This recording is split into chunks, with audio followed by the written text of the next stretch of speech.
Hey guys, my name's Nathan. I'm just going to share a bit about my story today and just hope it encourages you. I grew up in a Christian family, but just because your parents are Christian or your family comes from a Christian heritage does not make you a Christian. Just like if your dad's a doctor does not make you a doctor. So in the same way, just because my family was Christian, I had to learn about what that meant for myself and grow in that. And I didn't do that growing up as a child in my young years. I went to church just because I had to, but I actually did not have a personal relationship with God. And so that caused a lot of problems for me in my teenage years. But before I get into that, just want to share quickly a testimony of healing. Because when I was born, I actually not when I was born, but around the age of about 4, I developed this condition called Tourette syndrome. And I was shaking uncontrollably. I could not stop twitching and making sounds, and it caused a lot of problems at school. And I had bullying and that sort of thing. And I went to many different doctors and specialists, and the recommendation was basically that they put me on medication, and which would just calm me down and hopefully just maintain it so it wouldn't get worse. But the diagnosis was not good, and they said that there's no cure for it.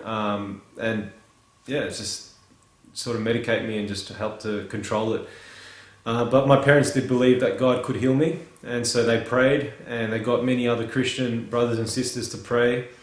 And after many years, about the age of 12, I just got better, and I can't really pinpoint a time of exactly when I got healed. But I just remember just not having the shaking and the twitching and making all these sounds and noises like I had uncontrollably all those years. And so that was a real miracle. And I just remember around between the age of 12 to 13 just getting better and better. And so, I really give praise to God for that. But I also believe that God's will is to heal us all the time. I'm not special, and I believe that as my parents grew in the knowledge and understanding that God wants us to be well, not sick and all that, that's why I received the healing, because they're my parents and they were praying for me for that. But because I went through that, it caused me to sort of close in and not talk to people, and because of all the bullying and things like that, I kept a lot of things in. And so when I was about 13, I started having this eating disorders and mental health problems, and I couldn't talk to people about it. I didn't know how to, and I ended up in hospital around the age of 14 and 15. I was in and out of hospitals and clinics, and seeing psychologists and psychiatrists and doctors and all these things, because my eating disorder, I was so sick, so skinny, so dehydrated, so unwell, that they were just, my parents were freaking out, my family didn't know what to do, and it just got worse and worse to the point where I ended up in hospital and they were force feeding me. And I came out of hospital sort of getting a bit better, but I still had that eating disorder for many years after that, but in different ways. It wasn't in that same way. But I came out of hospital that first time, and then I went back to school for a couple of weeks, and then I had this episode of schizophrenia,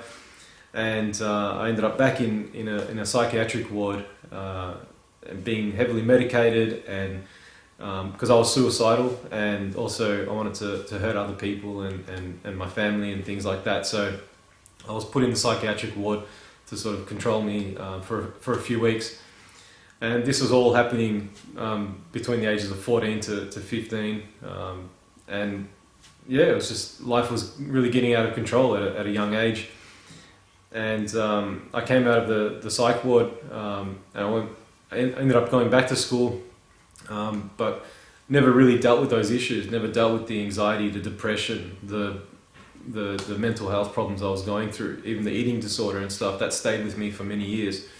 But one way I tried to control everything going out of control in my life was I really threw myself into my studies. And in year 11 and 12, I ended up getting really good results, the best in my school at the time, I thought that would make me happy, and that would give me an identity, and make me give me purpose for my life. But it didn't. It didn't give me the happiness and the joy that I thought it would. And I ended up getting into university and having a good job and a car and all the things that the world tells us should make us happy. And I even had a girlfriend at the time, and it was wonderful. Like, around me, I had some good friends as well, but still nothing satisfied me. Nothing made me really happy. Nothing gave me that sense of joy and peace. Probably that was the number one thing. I didn't have peace in my life. And I had everything the world would say. Society says, oh, you should be happy. You got, education, money, good family, and all that sort of stuff. But deep down, I knew that wasn't true. I didn't have this happiness in my life. So around the age of 22, I started looking at life and saying, so what am I really here for? What is the meaning of my life? And I was sick of other people telling me what they thought the meaning of my life was, and I just started to look at things for myself and shutting off what other people were telling me, and just even society and my lecturers at university and lots of different people. So I started seeking truth, and on that journey I looked at atheism, agnosticism, different philosophies, ideas, theories, and I came to the point where I realized that there was an intelligent designer, and this is after about 2 years of looking at things from a scientific perspective. And the reason that I believe there's an intelligent designer, and I just put out there creation.com, a really good website that really helped me, and I encourage you to look at that as well. But basically, you look at a building and there's a builder. You look at a plane and you look at the incredible design that goes into an aeroplane. You just know that there was a designer, a builder, a creator, an engineer. And so we look at these objects around us all everywhere, and we see this complexity of design. We see this incredible detail in the way things are made, and we just know that there's a creator of something that's created. So in the same way, I started to realize, look at the detail and the complexity of the way you're made, your DNA, your genes. Look at the way a baby's created in the womb. And I just started to realize that there must be an incredible designer of these things all around us. And it even says that in the Bible, which I now realize that all creation declares the glory of God. And no one is without an excuse, because we can see God in creation all around us. The world declares the glory of God. So I realized that there was a creator, there was an intelligent designer, and that's just in short. But it took me many years. It took me 2 years to come to that point. And so then I said, all right, so who is this creator? Is it Allah? Is it is it part of the Buddhist theology or religion? Is it who is this creator? So I started looking at that from different religions, and nothing really satisfied me. Nothing, like, I just said, no, that's not the truth. That's not real. That just couldn't be right. And so I looked at it for the first time in many years. I opened up the Bible again, and I hadn't really read the Bible for myself since I was maybe 11, 12 years of age. So I opened it up, and every word that I read in the Bible, I just opened up anywhere. I didn't know where to open it up. I just started reading it, and every word I read really hit me. It was like hitting me deep. And it was like it was coming alive to me. It's hard to explain, but if you've had the same experience, it's hard to put it into words. But every word I was reading, it was like really hitting me. It was coming alive to me. So I just knew inside that this is the truth I've been looking for after all these years. After everything that I've done and I've been through, I realized this is what's going to really help me. And so I started to really read the Bible every day for many months, without telling anyone, without really changing anything in my life. I just started to read it for what it was. And it changed my perspective on who is God, who is Jesus, why should I believe in God? Why should I believe in Jesus? And what was Jesus really preaching? What does the Bible really say? And instead of listening to what the church was telling me, or other people, or even on the news and TV shows and all this stuff, I just started to read it for myself and just listen to what it was really saying. And when I read it like that, I just realized God's amazing love that he would send his only son, that whosoever should believe in him should not perish but have everlasting life. And I said, I want that everlasting life. What does that really mean? And it says that in John 17 verse 3, that everlasting life is knowing the Father, is knowing God as a Father. It's having relationship. And so I started to really talk with God and pray and read the Bible and go to church for myself, not for anyone else or anything else. And just that transformed my heart. It not just transformed my mind or the way I was thinking about things, but it actually transformed me from the inside out. And so after a few years of that, I got baptized and my life got completely transformed. I gave up a lot of things freely, like it wasn't even a sacrifice, like it wasn't hard. It became an easy thing for me to give up, like addictions to pornography, friendships that I had with people that were not helping me in my faith, in following after God. It became an easy thing to do because I had a relationship with God, and because God is so good and he loves me so much, I didn't even want those things. You see, when you begin to know who God is, you begin to know who you are. God does not come to improve your life, he comes to give you his life. And that's a very different thing from what the world teaches. I've got a degree in psychology and I'm a registered psychologist, and what psychology, basically what it all boils down to is that it tries to improve your life.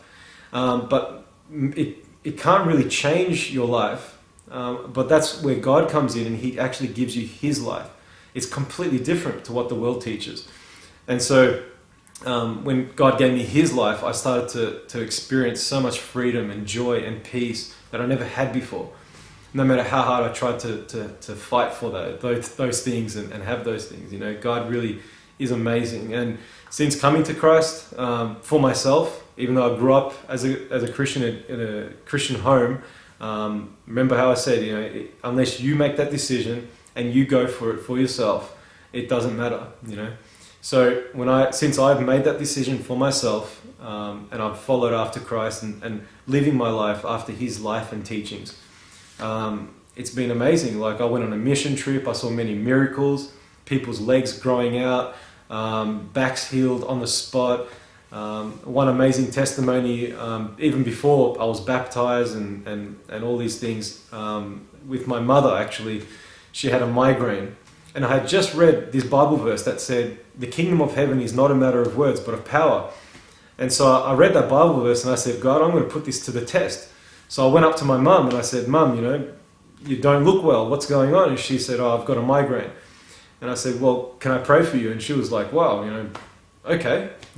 This was like, no one knew that I was reading the Bible or anything like that. So she was taken aback by it. And I said, I just want to pray and see what happens. So I did, and I just put my hand on her head. I said, in Jesus' name, I just command you to be healed. The kingdom of heaven is not a matter of words, but of power.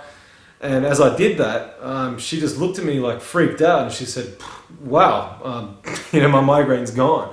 And I knew my mum, and she's not going to lie to me.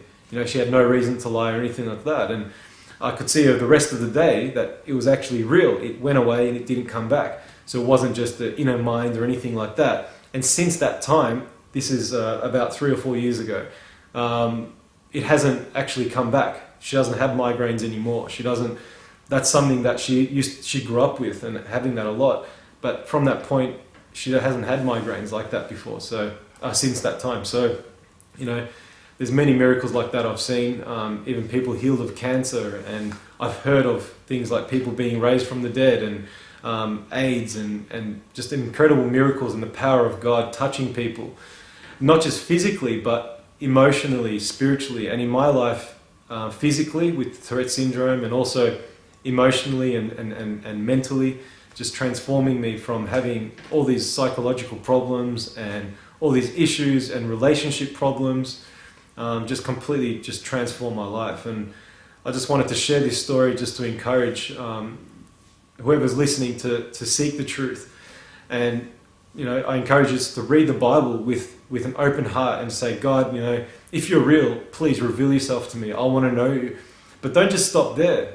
Actually start to read the Bible and seek truth, seek understanding, and you'll be amazed to find that Jesus Christ is the way, the truth, and the life, and he wants to give you an abundant life, his life.